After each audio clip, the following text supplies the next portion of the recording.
So looking at when Pitta gets out of balance now, this could happen after a long hot summer or perhaps too long spent in the sauna even.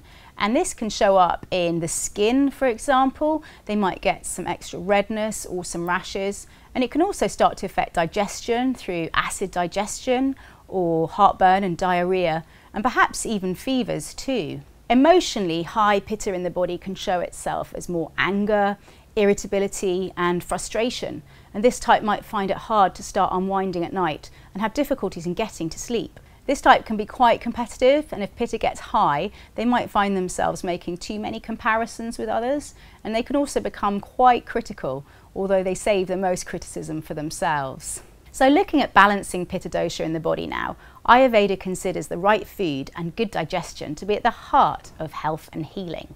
So balancing out Pitta's fiery, intense qualities requires cooling and calming food. So you need to minimize the salty, spicy and sour tastes. So foods like alcohol, chilies, excess garlic, for instance, and most citrus fruits.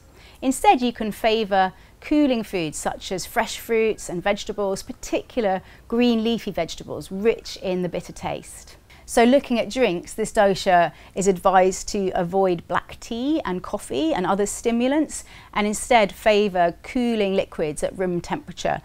Coconut water is ideal, for example, or warm herbal tea. So looking at herbs to pacify Pitta dosha now, we want herbs that are cooling and calming. So things like licorice, coriander, peppermint and aloe vera are all really helpful.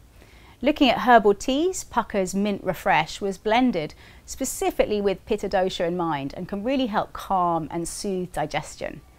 There's also a wonderful Ayurvedic herb called shatavari, which can be really helpful to cool and calm the whole system for Pitta types.